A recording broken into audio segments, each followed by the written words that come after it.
Yo les potes, c'est Spanox, j'espère que vous allez bien. On se retrouve aujourd'hui pour une nouvelle vidéo, unboxing de maillots. Ce sera des maillots pour la Coupe du Monde, j'espère qu'ils vous plairont. Donc c'est des maillots qui m'ont été envoyés par le site Gold Jersey. Tous les liens seront dans la description si vous voulez aller faire un petit tour sur ce site-là. Bien sûr, vous disposez d'un coupon de réduction Spanox. Et on va commencer tout d'abord avec le premier maillot qui est le maillot de l'équipe de France. Alors c'est le maillot blanc que devrait porter l'équipe de France. La qualité du maillot est quand même pas mal. Alors j'ai pas mis de flocage puisqu'il n'était pas disponible quand j'ai fait ma commande, mais peut-être que maintenant vous pouvez le floquer si ça vous intéresse. Alors pour en revenir à la qualité, il est vraiment pas mal. Je trouve que les différents maillots que je vais vous présenter maintenant ont une qualité bien supérieure à l'ancien site que je vous avais présenté, SkyGold. Donc si vous hésitez un peu pour faire votre commande, allez directement sur ce site-là et pas sur l'ancien. Je trouve que la qualité est meilleure. Bref, pour en revenir à ce maillot de l'équipe de France, je le trouve vraiment très classe. Vous vous rappelez que j'avais commandé le maillot noir lors de l'ancienne vidéo. Cette fois-ci, c'est le maillot blanc. Les patchs, les cuissons, tout est très bien fait. Donc rien à dire concernant ce maillot-là.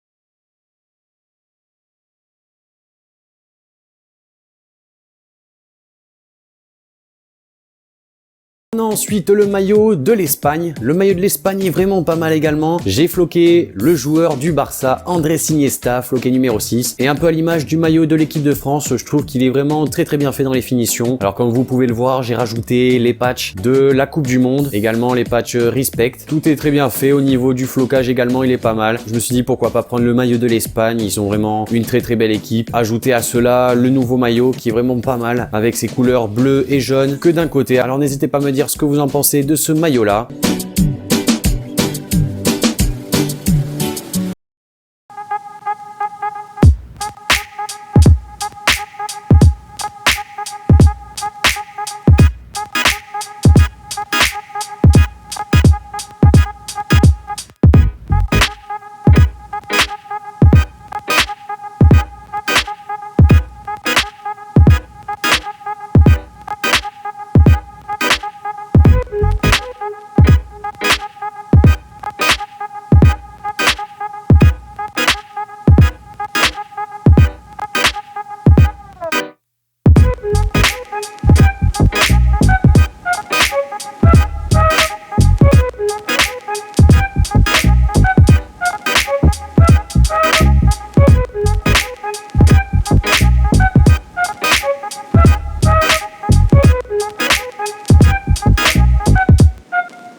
Ensuite le maillot de l'Argentine. Alors le maillot de l'Argentine également vraiment pas mal du tout. Donc je l'ai floqué Lionel Messi numéro 10. Et pareil au niveau des patchs ou encore de l'écusson, c'est vraiment très bien fait. Il y avait juste un petit détail que j'avais envie de voir avec vous. C'était concernant le flocage du numéro 10 à l'avant. Alors sur le numéro 1, il y avait encore le petit papier qui sert à faire le flocage. Donc rien de très grave bien sûr, ils l'ont juste oublié. Mais c'est un détail assez marrant. À part ça, le flocage reste quand même assez nickel. Il n'y a vraiment rien à dire. Si les maillots étaient pourris, je vous l'aurais dit. Mais là franchement, la qualité est bien supérieure à celle des maillots de l'ancienne vidéo. Du coup, je vous dis mon ressenti par rapport aux maillots que j'ai reçus.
passe avec le dernier maillot que j'ai pu commander. Là, vous êtes en train de vous dire, mais attends, c'était pas un unboxing spécial Coupe du Monde 2018? À la base, oui, mais en fait, j'ai vu qu'ils avaient également une catégorie concernant les maillots rétro et je trouve ça vraiment très intéressant pour une collection. Alors, comme vous devez le savoir maintenant depuis un petit moment, je suis un grand fan du FC Barcelone. C'est vrai que je l'ai pas forcément dit dans les vidéos, mais bon, par rapport un peu au design de la chaîne, je pense que vous pouvez le savoir. Et du coup, quand j'ai vu qu'ils avaient un maillot du Barça, je me suis dit, c'est vraiment quand même pas présent dans tous les sites. Alors, je vais quand même le commander. J'ai floqué Carles Puyol, numéro 32. Vous allez me dire, mais attends, mais Puyol, c'était pas le numéro 5, mais c'est un maillot qui date maintenant de plusieurs années. Du coup, c'était le maillot domicile du Barça quand Puyol a débuté sa carrière. Il avait le numéro 32. J'ai hésité un peu également avec le maillot de Xavi qui avait le numéro 26. Bref, j'ai pris Puyol parce que j'avais déjà un maillot de Xavi plus récent, bien sûr. Et à part ça, qu'est-ce que je peux vous dire sur le maillot? Mais il est vraiment pas mal. Il y a le petit col. Certes, j'ai l'impression qu'il taille un peu plus petit que les autres. J'ai pris L, mais c'est vrai qu'il a l'air un peu plus court par rapport aux autres maillots qui sont également de la même taille. L aussi. Donc à part ça, il y a également un petit peu le flocage. Je pense qu'il était un peu frais quand ils ont emballé le maillot. Du coup, ce qui fait, vous avez pu le voir dans la vidéo, que c'était un petit peu collé, mais rien de grave. On a juste à l'étirer un petit peu et le problème est résolu. Mais franchement, j'avais vraiment envie de le commander. Ils ont été vraiment super sympas de me l'envoyer, donc je les en remercie d'ailleurs. Alors, si vous avez envie de vous prendre un maillot rétro ou également un maillot Coupe du Monde, n'hésitez pas à aller voir sur ce site. Il y a vraiment pas mal de choix. Il y a très peu de sites qui sont aussi diversifiés dans la qualité de leurs produits. Bref, les potes, si la vidéo vous a plu, n'hésitez pas à lâcher un gros like, ça me fait super plaisir, à partager la vidéo. N'hésitez pas à m'ajouter sur les réseaux sociaux, Instagram et Twitter. Les liens sont dans la description si vous voulez un peu plus d'informations concernant la commande, l'envoi, le coupon, bref, tout ce que vous voulez, je vous répondrai. Et sur ce les amis, moi je vous dis à la prochaine pour une nouvelle vidéo.